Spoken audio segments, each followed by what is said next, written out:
Hello student, YouTube channel पर आपका हार्दिक स्वागत है। हमारा राजस्थान का भूगोल चल रहा था और राजस्थान के भूगोल में अरावली का अध्ययन कर रहे थे। अरावली के अध्ययन की दृष्टि से हमने 3 भागों में उसको डिवाइड कर लिया था, उत्तरी अरावली, मध्य अरावली और दक्षिणी अरावली। उत्तरी अरावली की मैंने सबसे ऊंची चोटी रघुनाथगढ़ और मध्य अरावली की, जिसको अपन ने नाम दिया था मोरमजी, गोरमजी या फिर तौड़गढ़ के नाम से, और जो अपनी दक्षिणी अरावली थी इसको 2 भागों में डिवाइड किया था। दक्षिणी अरावली के 2 पार्टों में डिवाइड किया था, एक आबू अरावली या फिर आबुर्दा अरावली, दूसरी अपनी थी मेवाड़ अरावली। आबू अरावली या फिर आबुर्दा अरावली की जो सबसे ऊंची चोटी थी वो थी गुरु शिखर, और मेवाड़ अरावली की जो सबसे ऊंची चोटी थी वो थी जरगा। उसके बाद अपन अरावली की कुछ सर्वोच्च चोटी हैं उनकी बात करते हैं और उनका अवरोही क्रम में अध्ययन करते हैं। सबसे पहले जो अपनी ऊंची चोटी है वो है गुरु शिखर, उसके बाद शेर, उसके बाद देलवाड़ा, उसके बाद जरगा, उसके बाद अचलगढ़, उसके बाद कुंभलगढ़, उसके बाद रघुनाथगढ़, ऋषिकेश, कमलनाथ, सज्जनगढ़, मोरमजी, खो, सायरा, तारागढ़, बिलाली और रोजावाकर। जो गुरु शिखर है अपनी, ये सिरोही में स्थित है और इसकी ऊंचाई है 1722 मीटर। लगभग इसकी ऊंचाई सभी को याद होती है और ये राजस्थान की सबसे ऊंची चोटी है या अरावली की सबसे ऊंची चोटी है। शेर, ये भी सिरोही में स्थित है और इसकी ऊंचाई है 1597 मीटर। देलवाड़ा सिरोही में स्थित है, इसकी ऊंचाई है 1442 मीटर। देलवाड़ा के बाद जरगा उदयपुर में स्थित है, इसकी जो ऊंचाई है वो है 1431 मीटर। इसके बाद अचलगढ़ सिरोही में स्थित है, इसकी ऊंचाई है 1380 मीटर। अचलगढ़ के बाद कुंभलगढ़ राजसमंद में स्थित है, इसकी ऊंचाई है 1224 मीटर। फिर रघुनाथगढ़ सीकर में स्थित है, इसकी ऊंचाई 1055 मीटर। फिर रघुनाथगढ़ के बाद है अपना ऋषिकेश, ये सिरोही में स्थित है, इसकी ऊंचाई है 1017 मीटर। ऋषिकेश के बाद कमलनाथ उदयपुर में स्थित है, इसकी ऊंचाई है 1001 मीटर। कमलनाथ के बाद सज्जनगढ़, ये भी उदयपुर में स्थित है, इसकी ऊंचाई है 938 मीटर। फिर मोरमजी तौड़गढ़, ये अजमेर में स्थित है, इसकी ऊंचाई है 934 मीटर। फिर खो जयपुर में स्थित है, इसकी ऊंचाई है अपनी जो है 920 मीटर। खो जो है अपनी, इसकी ऊंचाई है 920 मीटर। फिर सायरा उदयपुर में स्थित है, इसकी ऊंचाई है 900 मीटर। सायरा उदयपुर में स्थित है, इसकी है 900 मीटर। उसके बाद तारागढ़ अजमेर में, इसकी है 873। और उसके बाद बिलाली अलवर में है 775 मीटर। रोजावाकर जालौर में है 730 मीटर। तो ये तो थी अपनी सर्वोच्च ऊंची चोटी और इनकी ऊंचाइयां और कौन कौन से ज़िले में स्थित है ये चोटी, ये मैंने आपको बता दी। कम से कम आपको 5 ऊंची चोटियों की ऊंचाई तो कम से कम याद होनी चाहिए। जैसे गुरु शिखर की है 1722 मीटर। फिर शेर जो है सिरोही में स्थित है, इसकी ऊंचाई है 1597 मीटर। तो ऐसे याद कर सकते हो, 17 यूनिट से स्टार्ट है अपना गुरु शिखर, 17 के बाद 15 से स्टार्ट है तो 1597 पे शेर मिलेगी। फिर देलवाड़ा 1442 मीटर और जरगा जो है उदयपुर में 1431 मीटर। उसके बाद जो अचलगढ़ है, इसकी 1380 मीटर की ऊंचाई है और ये सिरोही में स्थित है। इन चोटियों का अवरोही क्रम और आरोही क्रम पूछ लेता है एग्जामिनर। तो अवरोही क्रम में तो ये चोटियाँ लिखी हुई हैं और आरोही क्रम में पूछे तो वो नीचे से ऊपर की ओर पूछेगा। वो हो सकता है ऊपर 5 की पूछ ले, बीच में से उठा के किसी चोटियों को क्रम से लिखवा ले वो आपसे। अब इन चोटियों को याद कैसे करें कि ये याद हो जाएं, तो इसके लिए एक ट्रिक है जिसके माध्यम से आप इनको याद कर सकते हो। तो मैं ट्रिक बता रहा हूँ। गुरु से दिल से जरा आस,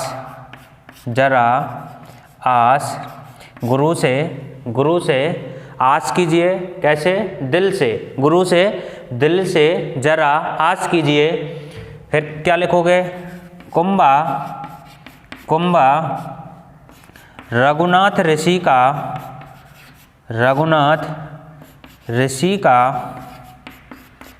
का सज्जन मोर खो में 7 बोली रोज और बोले।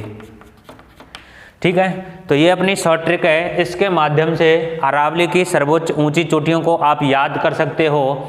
अवरोही क्रम में भी बता सकते हो, आरोही क्रम में भी बता सकते हो। तो गुरु से क्या करनी है, दिल से आस करनी है। उसके बाद जो कुंभा रघुनाथ ऋषि का सज्जन मोर है वो खो में 7 बोली रोज बोलता है।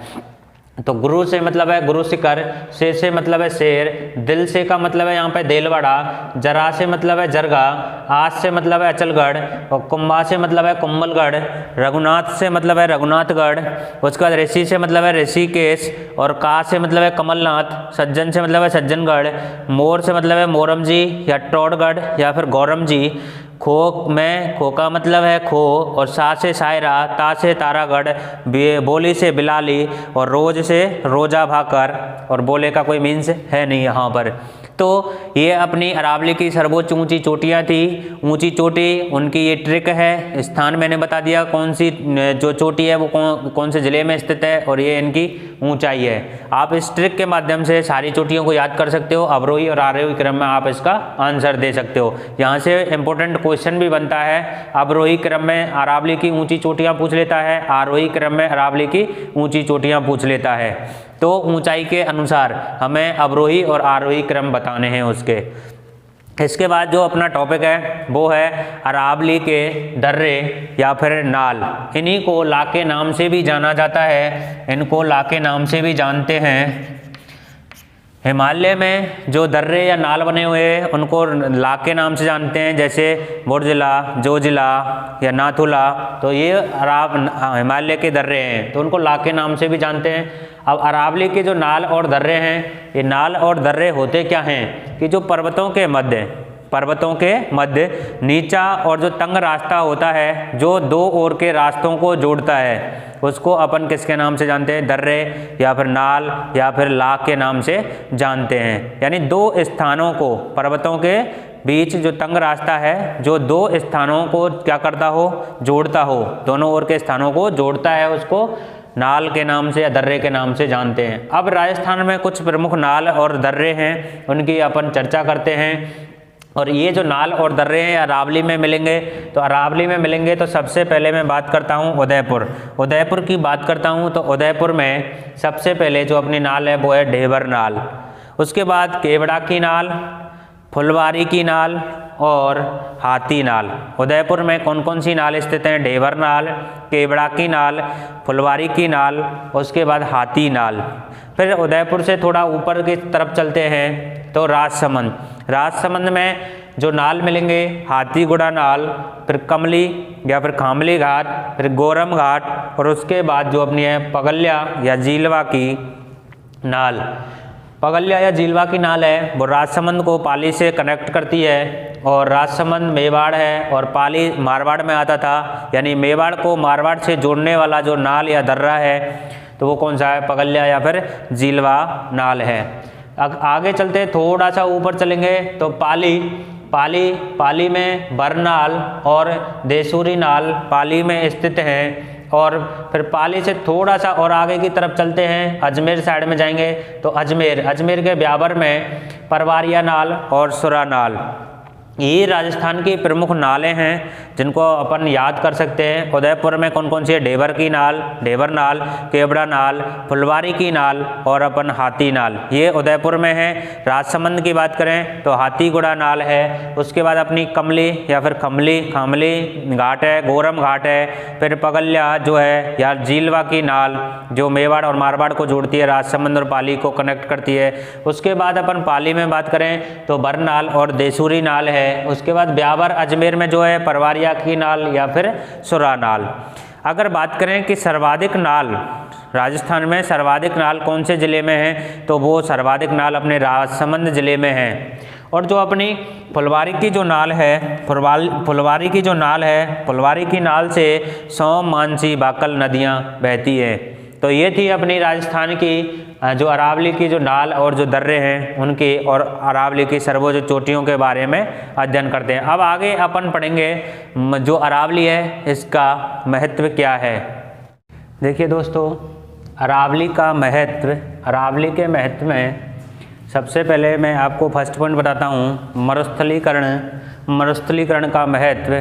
तो देखिए जो अरावली है वो मरुस्थलीकरण को रोकती है, पर पूर्णतः नहीं रोकती है, आंशिक रूप से मरुस्थलीकरण को रोकती है। दूसरा अपना पॉइंट है अरावली में धात्विक खनिज पाए जाते हैं। अरावली में धात्विक खनिज सर्वाधिक पाए जाते हैं क्योंकि यह धारवाड़ चट्टानों से निर्मित है।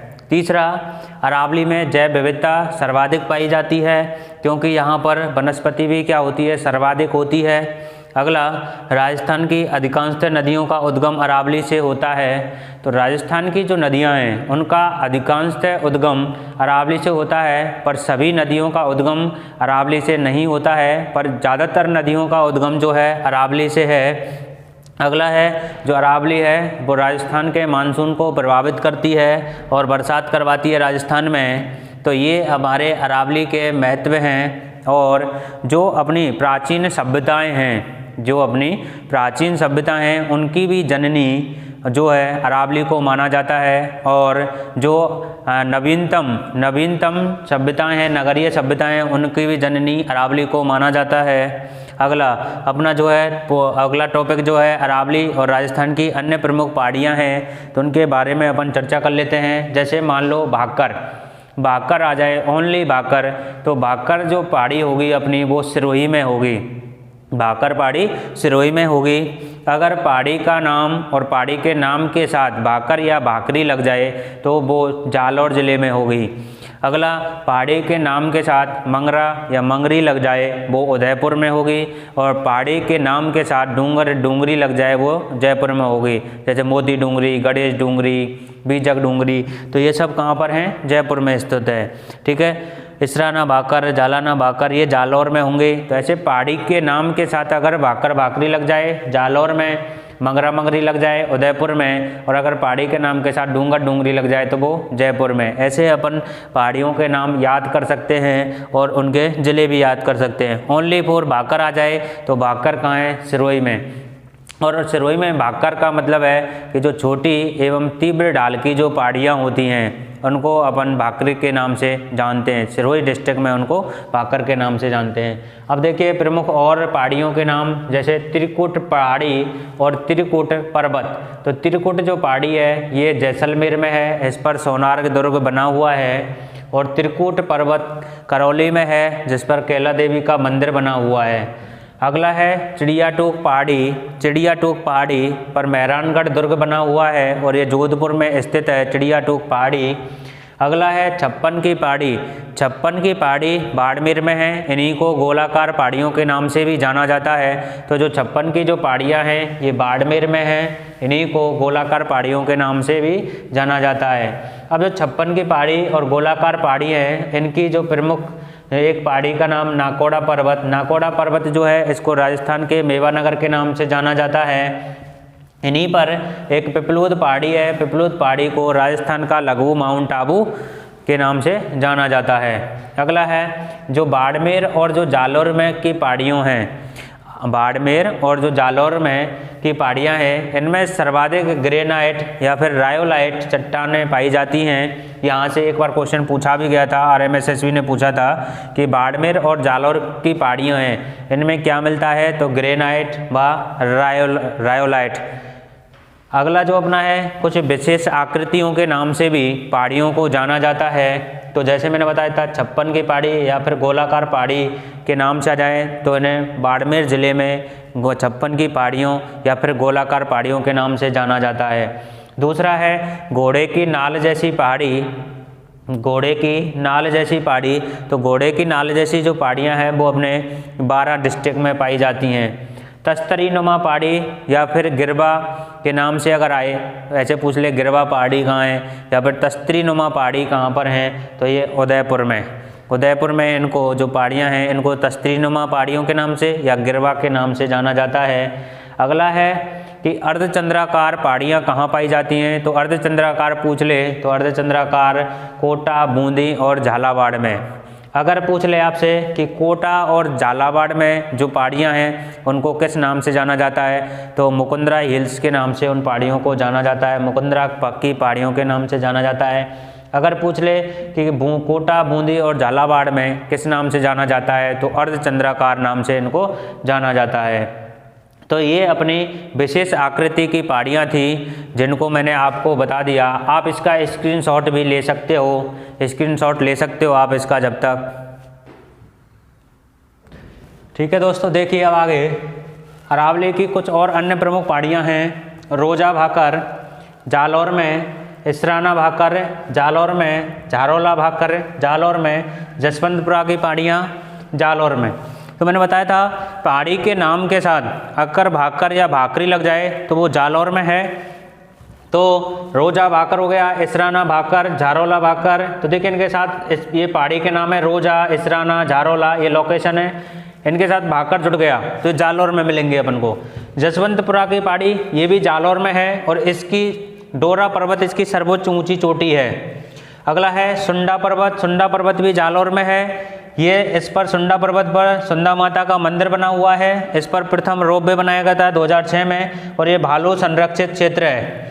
अगला है भाकर, भाकर मैंने बताया था ओनली अगर भाकर टर्म आ जाए, भाकर आ जाए तो भाकर कहाँ है, सिरोही में, और ये सिरोही में है। इसका मतलब भाकर का मतलब है छोटी एवं तीव्र ढाल की जो पहाड़ियाँ होती हैं उनको अपन भाकर कहते हैं। तो ये सिरोही में स्थित हैं। अगला है हिरण मगरी, मैंने बताया था पहाड़ी का नाम और उसके साथ मगरा या मगरी लग जाए तो वो अपना उदयपुर में होगा। तो हिरण मगरी, मोती मगरी ये अपना उदयपुर में।